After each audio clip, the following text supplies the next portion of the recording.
Hey guys, and welcome to a Treasure Scramble guide for free-to-play players and also for spenders or whales or whatever. It's actually a pretty encompassing guide. In this guide I'll show you first my teams, and then I'll show you a guide made by the Neuromancers Guild that shows you the best in slot teams from the last round of Forest Treasure Scramble. Now this will be a two-part guide, so to speak. First we'll look at the initial teams that you use at the Treasure Scramble when you don't have that many team slots available, and then we'll look at the 7 teams guide, so you guys can tell where the direction is headed for where you would need different heroes later on. Now let's look at my teams. As you can see, I'm top 1%. However, I am in region 33, which is a fairly easy region, I'd say, since as a free-to-play player I'm able to almost hit top 100 every now and then, usually landing at the 1% or 2% range.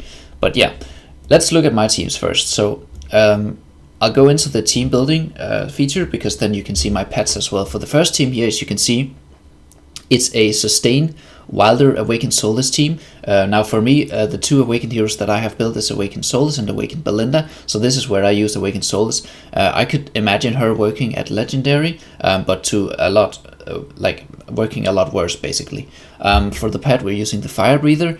Now if you don't have Kinesis and Rook, I'll show you some different variations of this comp later on in the video. And also, like, Mishka can be replaced by, for example, Taylene and such. But I'll go over the variations later. So basically this is my my Wilder team, as you maybe you could call it that. And then we have the Dimensional team. Now for my Dimensional team, I know that Rem and Emilia are really strong, and so is Mulan, right? But as you can see, my Rem and my Emilia are not built out to the point where they would be strong enough to use in PvP over the heroes that I have slotted here, who I have fully built out. So if you have Rem and Emilia, you can slot them in. For example, you can easily replace these 3 backline units with Rem and Emilia, whoever you have built. And also Mulan is really strong in PvP, and we're using the Fire Breather pet here because this team lacks a bit of damage. Now for this team, this is the Invade or the Rush team. Basically you use the double speed units along with 2 Invaders and Vithiel to rush the enemy down. This team is decent, right? It's good. Obviously, if you have either Awakened Thane or Awakened Athalia, they would slot into this team because they're like the primary rushing heroes, and they would benefit the most from using the Liker and Soulwrath combo. But as a free-to-play player, Yorin is a nice substitute for those 2 if you don't have them. And then for the final team, this is a pretty obvious team. It's the Belinda team.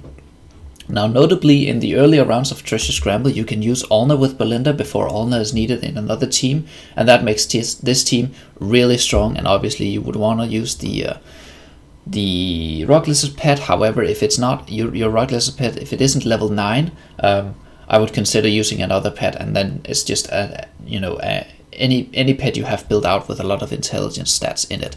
Now, let's go look at the win rates of the different teams. Now, as you can see, my Mishka, my Awakened Souls team is not actually doing too hot, but that's probably due to this Treasure Scramble being kind of geared towards rushing units, right? This is more of a sustain team. This is more of a sustain team. This is a rushing team, and obviously Belinda, as you can see, 80% win rate, is just a crazy good team. And the reason why I believe that my first team here is struggling is because, unlike the Fire Treasure Scramble and the Ice Treasure Scramble, this Treasure Scramble, where those 2 gave damage reduction to heroes, right? So basically your heroes became more durable and the fights would last longer. And this is the exact opposite, where for the first 12 seconds of battle, heroes have increased damage. And if a hero kills someone, they get further increased damage. And that's why Thane and Athalia and rushing teams and heroes that are strong and fast to kill enemy teams are strong in this round. And hence, this is why I believe, especially for the earlier rounds where I don't have Thane or Athalia, this team is just getting farmed by Thane. And so are these teams. The only thing that really stands up is Belinda, but I believe Belinda would even lose to Thane, if I had to imagine. Now, let me just show you guys real quick my plan for the Treasure Scramble. This is actually just pretty much what I had last time around, except the only thing that really changed is the new Celestial Hypergen hero and Awakened Athalia, of which I have neither, and then Rem and Emilia, who I don't have built out really. So this is pretty much what I used last time. So for my 5th team, I'm as I told you guys earlier, Belinda likes Olna, right? But at some point, Olna makes her own team, and this is at that point for me, right? When I need a 5th team, I use the Olna Lucretia with the Grainborn Energy Disintegration backline team. And then for my 6th team, this is a team I made last time around, which actually ended up with I think it's like a 30% win rate or 40% win rate. So I'm down to try this team out again, but with the introduction of the stall seal pet, the seal pet, and the stall team in PvP, I believe I could actually make that work. But enough about my teams, right? Let's go look at some teams that you guys could build if you don't have my heroes exactly. For example, if you have different awakened heroes. And then we go look at, this is the same guide I used last time. As you can see, the date up here, it's from a month ago, right? At the last forest rotation of the Treasure Scramble. And again, a huge shout out goes to the Neuromancer guild. You might know them, they're one of the top guilds. And then to the guide made the Laplong Lang, who makes these amazing Treasure Scramble guides. Completely bonkers compared to what's out there. And this is usually pretty much what I base my teams upon. And then obviously teams I can't make, I would have to get a little more creative. But that's the same for everyone. So it follows a flowchart, right? Which goes if you have Awakened Belinda or if you don't. For me, I have Awakened Belinda, but I do not have Matria, so I would follow this flowchart to look at the 7 teams that I could build. But obviously, if you guys didn't have Awakened Belinda, you would look at this column over here, right? And if you guys had Awakened Belinda and Matria, well, first of all, your account would probably be pretty well built, right? So maybe you wouldn't even need my guide because you could probably copy the top teams. But nonetheless, you would look at this column here. Now, I'll just, for my walkthrough of this guide, I'll just assume you have Awakened Belinda because she is the best Awakened hero. And I feel like it's very likely that you would at least have her at Legendary Plus and be able to make the teams as such. Now, apologies for the image quality. This is what happens when screenshots get shared multiple times through different sources. It just ends up a little blurry, but you can definitely make out the heroes. Now for the first team here, as you can see, this is my this is the team that I use.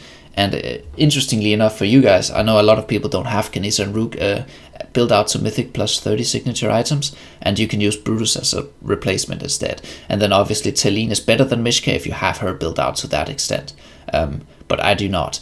And obviously Tarnus, or I think it's Tarnus, no one has built out for free-to-play players. Probably no one, unless you're heavily Treasure Scramble focused. For the second team, this is the Dimensional team, and as you can see, this is where the dating of the guide comes in, because Rem and Amelia are definitely stronger than both Geralt and Ezio, and I'm not sure if you would keep her, if you would keep Yennefer in here, but definitely Rem and Amelia should slot into this if you have them built out. For me, I'm only at a 20 signature items compared to my Leonardo and my Joan of Arc, who are very built, so it's not really worth for me to test out. I did test out Rem, and, well, my team did not have a very high win rate, but obviously that could have been contributed to it being early on the Treasure Scramble and people just having strong teams at the start of the Treasure Scramble round. For the third team, this is where I use my Rush team, right? So you can see the Solrath Leica team, and then you use Invade heroes like Tamros and Saphriel. Now obviously here is somewhere where you could slot Awakened Athalia, I believe, pretty painlessly, and even Awakened Thane. However, obviously this is a 7 teams guide, right? So the reason why you don't see Awakened Thane in here is because he makes his own team once you get to the 7 team stage. As you can see down here, right? Awakened Thane has his own team. Oh my god, can't you see my cursor? Oh, well, I'm not gonna re-record this part of the video, but I apologize for you not being able to see my cursor. I didn't notice. But yeah, for team 3, you can, in the earlier rounds, you could slot in Awakened Thane or Awakened Athalia, or just use the variation that I use with Yorin instead. And obviously if you have Mulan or any of these heroes, they're better than Yorin, but most of these heroes are pretty hard to have built out because they're newer or lower priority generally.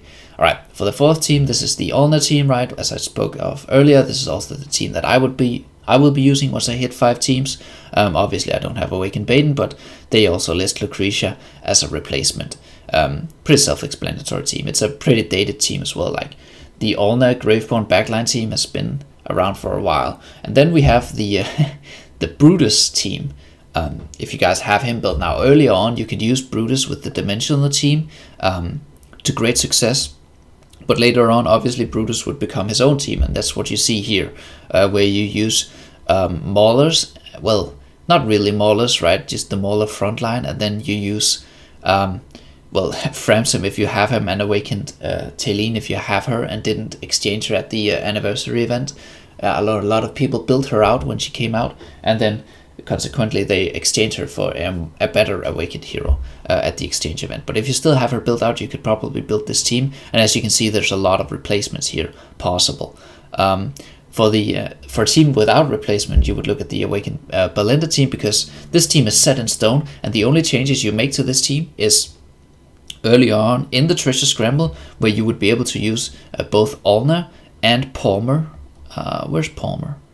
Not Palmer. You would replace Palmer with Helios, right? So, but that's not really possible at the later stages, because you would need those teams to go into different teams to make your overall roster stronger. So there's not really any replacement for Belinda. It basically comes down to, do you have Belinda? All right, build this team. Do you not have Belinda? All right, you free up a lot of support heroes, because Belinda eats a ton of the support roster. And then for the 7th team, this is the Awakened Thane team. It's pretty much the Lightbearer team, right, with Hendrik and Sonya, and then Awakened Thane just pops off. And obviously Awakened Thane is really strong in this Treasure Scramble round because of the buff that allows him to do more damage initially, and also as soon as he gets a reset, he basically just insta one-shots the entire board. But that's it for the guides with variation. Now, I know these guys make newer guides, so if I can get my hands on these newer guides, right, one for this round where you would have the new Celestial hero, I should talk to her, talk about her real quick. If you have the new Celestial hero built out, she pretty much slots in any team, to my understanding, because she's very powerful in PvP, and generally just very powerful in almost all of the game modes. She seems like she could be a high priority Celestial, and I'm wondering if I should just blow my Stargazer cards and diamonds on her, because she seems to be showing up in both Cursed Realm, Nightmare Corridor, and Treasure Scramble, making her, you know, a really high priority hero. But if you have her, she can slot into any team almost. I've seen her a lot in the Rem Emilia team, in the Dimensional team. She slots in, I believe it's instead of Yennefer, she would slot in with Rem and Emilia, and then that team would just become such a strong team. But yeah, if you have her built, Grats, you can probably slot her into most teams and improve the overall effectiveness of said team. Alright, that's it for like my teams and an overall guide on like different variations for teams. One thing to note is I believe that building out the new Celestial Hypogen, as I just spoke of, like I could see her being very high priority. And also, if you guys, I hope you guys exchanged for Rem and Emilia, I would focus primarily on Rem, because she's used in more than Treasure Scramble. However, Emilia is very, very strong in Treasure Scramble, but the thing that makes her super strong is her Engraving 30, and obviously that's very expensive to build for a, I would say, kind of a fringe niche kind of hero. She's only really used in Treasure Scramble, and also I've seen her used in a single Cursed Realm formation, so I think engraving her to the plus 60 is probably not advised, and Rem doesn't really need more than plus 30, and then, you know, obviously more stats are always better, and you would probably increase her attack or haste if she has those engraving notes. But that's it for me. I will be back once I hit some, you know, once we have some more teams, right? Right now we're at the 4-team stage. I could see myself returning with another video once we hit 6 or 7 teams, so I can show you guys how I paced out my heroes for the different teams, and if I was able to make a successful Scarlet free-to-play team like I was last round. So that's it for my guide. I hope you guys are improving in Treasure Scramble, and I hope you guys can climb the leaderboards to get, you know, a part of these juicy rewards, because Treasure Scramble really does have some of the best rewards. But that's it. Take care.